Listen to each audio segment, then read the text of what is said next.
ನಮಸ್ಕಾರ. ಮತ್ತೊಮ್ಮೆ ನನ್ನ ಯೂಟ್ಯೂಬ್ ಚಾನಲ್ಗೆ ಸ್ವಾಗತ ಸುಸ್ವಾಗತ. ಇವತ್ತಿನ ವಿಶೇಷದ ಏನಂದರೆ post match analysis of India versus Australia semifinal 1 champions ಟ್ರೋಫಿದು. ಸೊ ಇದು ನಿಮ್ಗೆಲ್ರಿಗೂ ತಿಳಿದ ಹಾಗೆ ನಮ್ಮ ಇಂಡಿಯಾ ಅವರು ದುಬೈಯಲ್ಲೇ ಆಡ್ತಾ ಇರೋದ್ರಿಂದ ಈ ಪಂದ್ಯ ಕೂಡ ದುಬೈಯಲ್ಲೇ ನಡೆಯುತ್ತೆ. ಟಾಸ್ ಗೆದ್ದಂಥ ಆಸ್ಟ್ರೇಲಿಯಾ ಬ್ಯಾಟಿಂಗನ್ನು ಆಯ್ಕೆ ಮಾಡ್ಕೊಳ್ತಾರೆ.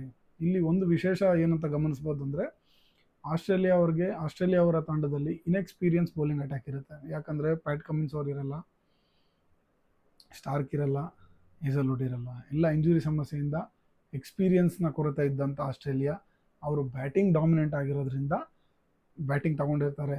ಸೊ ಬ್ಯಾಟಿಂಗ್ ತಗೊಂಡು ಒಂದು 300 ಚಿಲ್ಲರೆ ರನ್ ಹೊಡೆದು ಇಂಡಿಯಾ ಮೇಲೆ ಪ್ರೆಷರ್ ಹಾಕಿ ಚೇಸ್ ಮಾಡುವಂಥ ಸಿನಾರಿಯೋ ಬಂದಾಗ ಪ್ರೆಷರ್ಗೆ ಸಿಕ್ಕಿ ಇಂಡಿಯಾನ ಸ್ವಲ್ಪ ಟ್ಯಾಕ್ಟಿಕಲಿ ಇದು ಮಾಡೋಣ ಅಂದರೆ ಟ್ಯಾಕ್ಟಿಕಲಿ ಸ್ವಲ್ಪ ಪ್ರೆಷರ್ ಇದ್ದರೆ ಈ ಥರ ಬಿಗ್ ಸ್ಟೇಜ್ ಗೇಮ್, ಅದು ಎಸ್ಪೆಷಲಿ ಸೆಮಿಫೈನಲ್ಸ್ ಅಂತ ಬಿಗ್ ಸ್ಟೇಜ್ ಗೇಮ್ಸಲ್ಲಿ ಎಲ್ಲೋ ಎರರ್ಗೆ ಚಾನ್ಸ್ ಇರುತ್ತೆ. ಸೊ ಹಾಗಾಗಿ ಇದನ್ನು ಒಂದು ಪ್ಲಸ್ ಪಾಯಿಂಟ್ ಆಗಿ ಇಟ್ಕೊಂಡು ಆಸ್ಟ್ರೇಲಿಯಾ ಅವರು ಬ್ಯಾಟಿಂಗ್ ಬರ್ತಾರೆ. ನಿಮ್ಮ ಕಂಡಂತೆ ಟ್ರಾವಿಸ್ ಹೆಡ್ ಮತ್ತು ಕೂಪರ್ ಅವರು ಬರ್ತಾರೆ. ಸೊ ಕೂಪರ್ ಅವರು ಡಕೌಟ್ ಆಗಿಬಿಡ್ತಾರೆ ಶಮಿಗೆ, ರಾಹುಲ್ ಅವರು ಕ್ಯಾಚ್ ತಗೊಳ್ತಾರೆ. ಸೊ ಟ್ರಾವಿಸ್ ಹೆಡ್ 39 ರನ್ ನೋಡೋದು, ಟ್ರಾವಿಸ್ ಹೆಡ್ ಅವರು ಕೂಡ ವರುಣ್ ಚಕ್ರವರ್ತಿಗೆ ಔಟ್ ಆಗಿಬಿಡ್ತಾರೆ. ತದನಂತರ ಬಂದಂಥ ಸ್ಮಿತ್ ತಮ್ಮ ಇನ್ನಿಂಗ್ಸ್ನ, ಸ್ಮಿತ್ ಅವರು as usually one of the greatest players ಅಂತ ಈಗೇನು ಮಾತಾಡ್ಕೊಳ್ತೀವಿ ನಾವು, ಗ್ರೇಟೆಸ್ಟ್ ಪ್ಲೇಯರ್ಸಲ್ಲಿ ಸ್ಮಿತ್ ಕೂಡ ಒಬ್ಬರಾಗಿರೋದ್ರಿಂದ ಆ್ಯಂಕರಿಂಗ್ ದ ಇನ್ನಿಂಗ್ಸ್ ಏನು ಹೇಳ್ತಾರೆ, ಒಬ್ಬ ಪ್ಲೇಯರು ಈ ಇನ್ನಿಂಗ್ಸ್ನ ಆ್ಯಂಕರ್ ಮಾಡ್ತಾರೆ ಒಂದು ತಂಡಕ್ಕೆ ಅನ್ನೋ ಥರ, ಆ್ಯಂಕರ್ ಮಾಡೋ ಥರ ನಿಧಾನಗತಿಯಾಗಿ ಸಾಲಿಡಾಗಿ ಆಡ್ತಾ ಇರ್ತಾರೆ.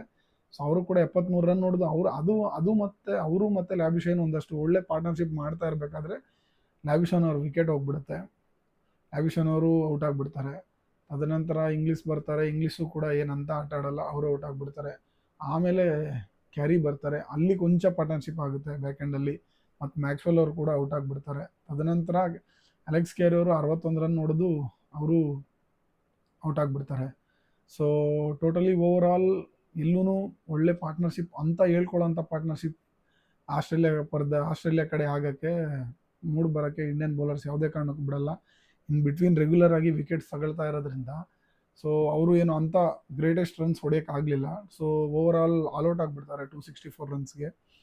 ಸೊ ಟೋಟಲಿ ನಮ್ಮ ಆ್ಯಸ್ ಅ ಬೌಲಿಂಗ್ ಯೂನಿಟ್ ಮಾತಾಡೋದಾದರೆ ಒಂದು ಬ್ರಿಲಿಯಂಟ್ ಪರ್ಫಾರ್ಮೆನ್ಸ್, ಬ್ರಿಲಿಯಂಟಾಗಿ ಬೌಲಿಂಗ್ ಮಾಡ್ತಾರೆ. ಸೊ 264ಗೆ ಯಾರನ್ನೂ ಸೆಟಲ್ ಆಗಕ್ಕೆ ಬಿಡ್ದಿರಾ ಎಲ್ಲರನ್ನೂ ಕ್ಲೀನ್ ಔಟ್ ಮಾಡಿ ಆಲ್ಔಟ್ ಮಾಡಿಬಿಡ್ತಾರೆ. ಮತ್ತು ನಾವು ಬ್ಯಾಟಿಂಗಿಗೆ ಬಂದಾಗ ರೋಹಿತ್ ಶರ್ಮಾ, ಗಿಲ್ ಆ್ಯಸ್ ಯೂಶುವಲ್ ಬರ್ತೀವಿ. ರೋಹಿತ್ ಶರ್ಮಾ 28 ರನ್ಗಳನ್ನ ಬಾರಿಸ್ತಾರೆ. ತದನಂತರ ಕೊಹ್ಲಿ ಅವರು ಬರ್ತಾರೆ. ಕೊಹ್ಲಿ ಅವರು ಏನು ಹೇಳ್ತೀವಲ್ವಾ, ಕೊಹ್ಲಿ ಅವರು brilliant set of mind. Rohit Sharma ಅವರು ಸ್ಟಾರ್ಟಿಂಗ್ ಪ್ರೆಷರ್ನ ತೊಗೊಂಡು ಬೌಂಡ್ರೀಸ್ ಆಡಿ ಸ್ವಲ್ಪ ಪ್ರೆಷರ್ ರಿಲೀಫ್ ಮಾಡ್ತಾ ಇರ್ತಾರೆ. ಅದು ಯೂಶ್ವಲಿ ಏನಾಗುತ್ತೆ, ಕ್ಯಾಪ್ಟನ್ ಅಂತ ಬಂದಾಗ ಈ ಥರ ಎಲ್ಲ ಒಂದು ಪರ್ಫಾರ್ಮೆನ್ಸ್ ಬರಬೇಕಾಗುತ್ತೆ. ಸೊ ಅವ್ರು ಏನು ಮಾಡ್ತಾರೆ, ಯೂಶ್ವಲಿ ಪವರ್ ಪ್ಲೇ ಇದ್ದಾಗ, ಸ್ಟಾರ್ಟಿಂಗ್ 10 ಓವರ್ ಪವರ್ ಪ್ಲೇ ಇದ್ದಾಗ ಬೌಲರ್ಸ್ ಕೊಂಚ ಔಟ್ಸೈಡ್ ದಿ ಆಫ್ ಇಲ್ಲ ಲೆಗ್ ಮೇಲೆ ಆಗದಂಥ ಬಾಲ್ಸ್ನ, ಇಲ್ಲ ಆಚೆ ಬಂದಂಥ ಬಾಲ್ಸ್ನ ಎತ್ತಿ ಬೌಂಡ್ರಿಗೆ ಹೊಡೆದು ಸ್ವಲ್ಪ ರನ್ನನ್ನು ಇದು ಮಾಡಿಕೊಡ್ತಾರೆ. ಸೊ ವಿರಾಟ್ ಕೊಹ್ಲಿ ಅವರು ಕೂಡ ಸೆಟಲ್ಡಾಗಿ ಆಡ್ತಾರೆ, ತುಂಬ ಸೆಟಲ್ಡಾಗಿ ಆಡಿ ಅವರು 84 ರನ್ನು. ಮತ್ತು ಶ್ರೇಯಸ್ ಅಯ್ಯರ್ದು ಕೊಹ್ಲಿ ಅವ್ರದ್ದು ಪಾರ್ಟ್ನರ್ಶಿಪ್ಪು ನಡೆಯುತ್ತೆ. ಆಮೇಲೆ ಅಯ್ಯರ್ ಔಟ್ ಆದಮೇಲೆ ಅಕ್ಷರ್ ಪಟೇಲ್ದು ಕೊಹ್ಲಿ ಅವ್ರದ್ದು ಕೊಂಚ ಪಾರ್ಟ್ನರ್ಶಿಪ್ ನಡೆಯುತ್ತೆ. ಅದಾದ ನಂತರ ಅಕ್ಷರ್ ಪಟೇಲ್ ಅವರು ಔಟ್ ಆಗಿಬಿಡ್ತಾರೆ. ಆಮೇಲೆ ರಾಹುಲ್ ಅವರು ಬರ್ತಾರೆ.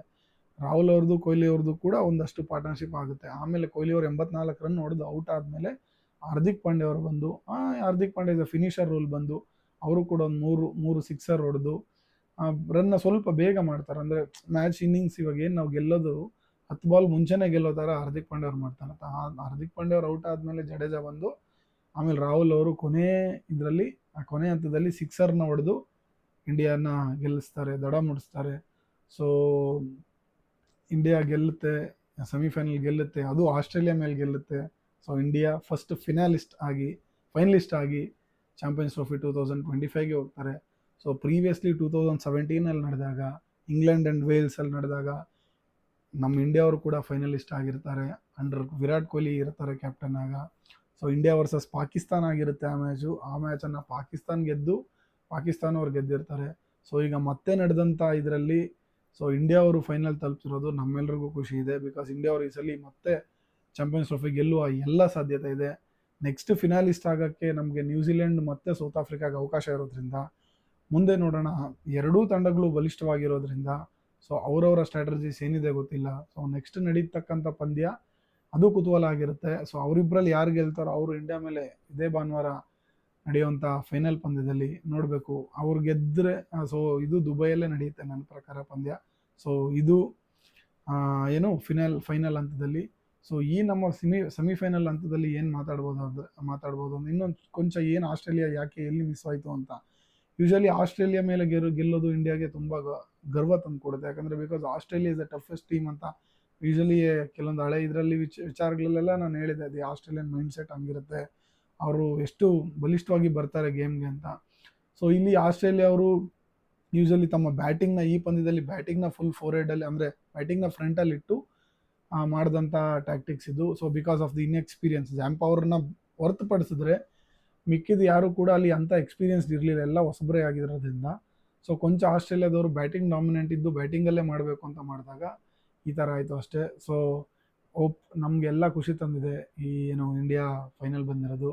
ಸೊ ಆಸ್ಟ್ರೇಲಿಯಾ ಮೇಲೆ ಗೆದ್ದಿರೋದು ಇನ್ನೂ ಖುಷಿ ವಿಚಾರ, ಬಿಕಾಸ್ ಅದೊಂದು ಟಫೆಸ್ಟ್ ಟೀಮ್ ಅಂತ. ಸೊ ಇದು ಇವತ್ತಿನ ವಿಶೇಷ ಆಗಿತ್ತು. ಮುಂದಿನ ಸಂಚಿಕೆಯಲ್ಲಿ ಮತ್ತೆ ನಿಮ್ಮ ಜೊತೆ ಸಿಗ್ತೀನಿ. ದಿ ಫೈನಲ್ ಪಂದ್ಯನ ನಾವು ಪೋಸ್ಟ್ ಮ್ಯಾಚ್ ಅನಾಲಿಸಿಸ್ ಮಾಡೋಣ. ಸೊ ಅಲ್ಲಿವರೆಗೂ ಲೈಕ್, ಶೇರ್, ಸಬ್ಸ್ಕ್ರೈಬ್ ಮಾಡೋದನ್ನ ಮರಿಬೇಡಿ. So thank you so much. Tata, bye bye.